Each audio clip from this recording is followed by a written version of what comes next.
Hey guys, I'm Elise Wong, and on this episode of Artspiration Station, I'm going to share with you a video game that I've played. It's called Remember Me.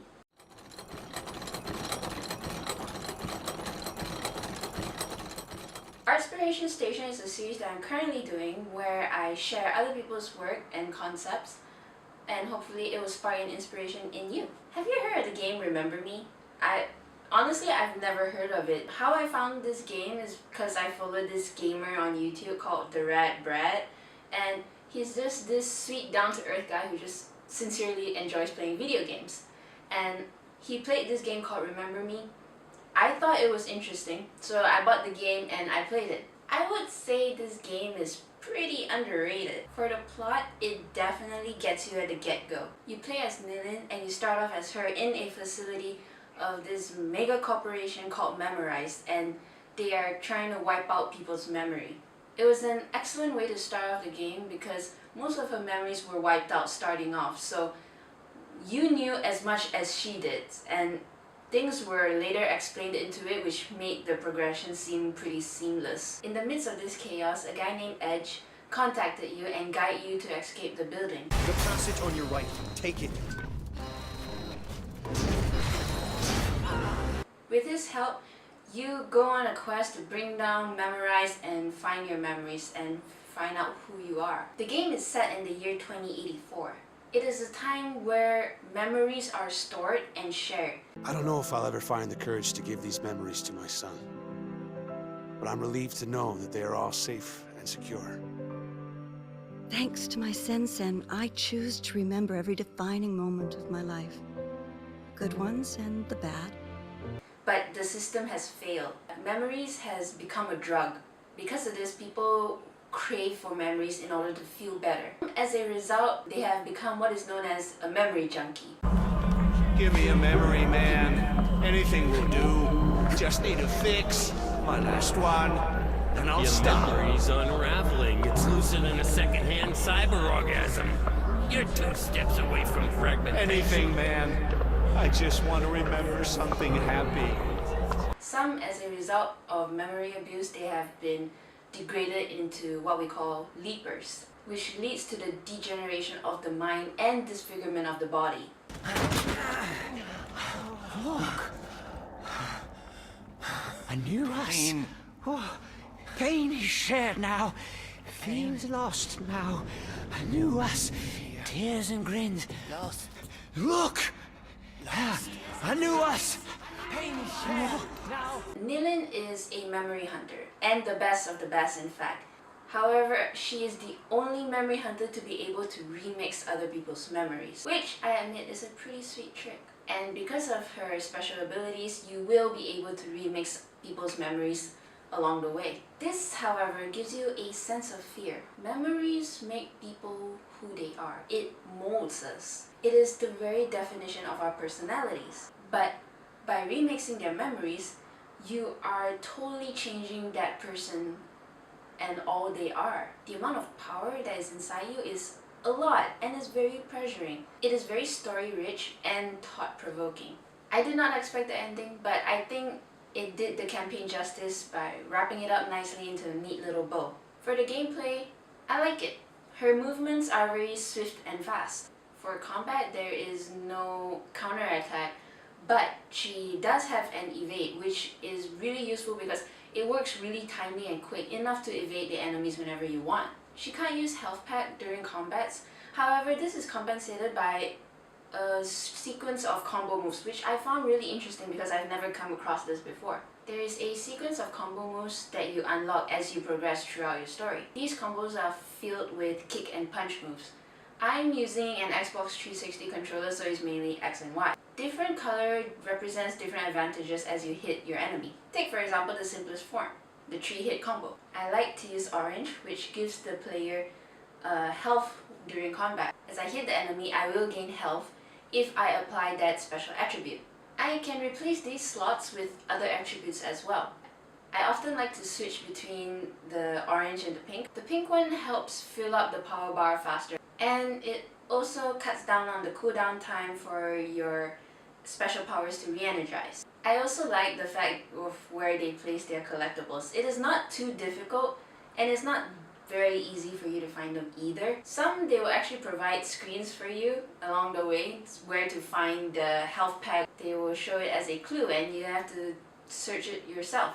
It gives you motivation to explore the map a bit, which I find nice, and it's not such a hassle. For one, the map is quite linear, so you don't get sidetracked a whole lot, and secondly, the place is just so beautiful that you don't even mind exploring it. Sometimes you even go astray on your own volition because you just want to look and check out the place. That's how beautiful this game is. I definitely like to talk about the design of this game. Where better place to set a game than Paris? Because that's where this game is set, and it's just totally beautiful. Because the game is set in 2084, the city is now named Neo Paris. It is beautiful, detailed, and breathtaking wherever you look. From the slums 404 to the ivory towers of the rich, in the buildings of La Bastille, it is breathtaking. Like everywhere you look, you can see that they put a lot of thought and effort into making this game. And I really appreciate the fact that they leave Easter eggs around. Most posters you see in the game of certain characters you will meet later on. That I find interesting. Others, it's like the little things, like Olga. You notice that she would have a tattoo on her neck, and then when you later see her sick husband on the bed, you notice he had a dragon tattoo too. It's like, you know, clearly they are together. It's one of those things that makes it feel more real. The immersion is just better. And you also have graffiti around, which I find really interesting, and you know, a little Bansky going on, French style. For some, it's all in French, so I have no idea what they're trying to say, but if you know French, I think the experience is a lot better. The whole point of the surrounding, it kind of adds to the story, the reality of it all. And sometimes it's quite endearing. You get to see people in the slums, they're just like abused with drugs, and some people in the rich places, they're just sitting there sipping coffee. They even have this like ATM machine, but for memories. It's called Cash for Memories, and you can see people are like trying to get high, I suppose. Just confirmed. Implanting memory. Please stay still. Implant complete. Whoa. Whoa, this is cool. However, with all this going on, I really wish I could interact with the surroundings more. But everyone seems to brush you off and be really rude to you. You're cute, but I'm busy. I think I'd rather meet your sister. Take some advice. Change that fancy costume. But like when I'm at the market, it looks really good. I'm just so curious on, you know, I really wish I could buy a thing or two, or if I was at the cafe looking at people sipping on coffee, I really wish I could go in, buy a pastry or two, sip on some cup of joe. I'll try to go up to a cellar or enter a coffee shop. They all refuse to serve me.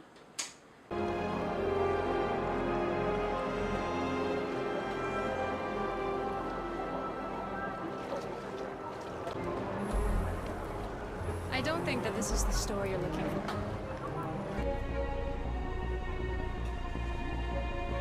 Sorry, I'm waiting for someone. Please browse and choose a memory, then confirm your purchase. The little cherry to top it all off, the extras, man. I really love extras when it comes to games, because in games there's like a lot of work put into it to make it look real, the 3D effect, and they will share their concept arts and 3D models with you, and I just love to look at them. For this game, I especially love the concept art. Really beautiful. I mean, look at this stuff, man, seriously.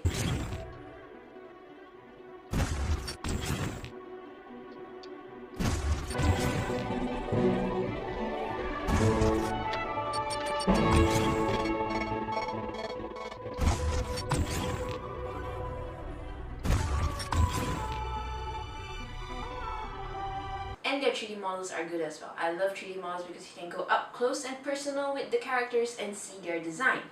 One of them I really enjoyed was the robots, and you can see that it's not like clear, it's not clean metal, you know, you can see it's somewhat rusted and dirty, and that really adds to the whole character, and you know, you can see all their designs and stuff. It's really great stuff. If you ask me, I really enjoyed the game. I was just so immersed into it.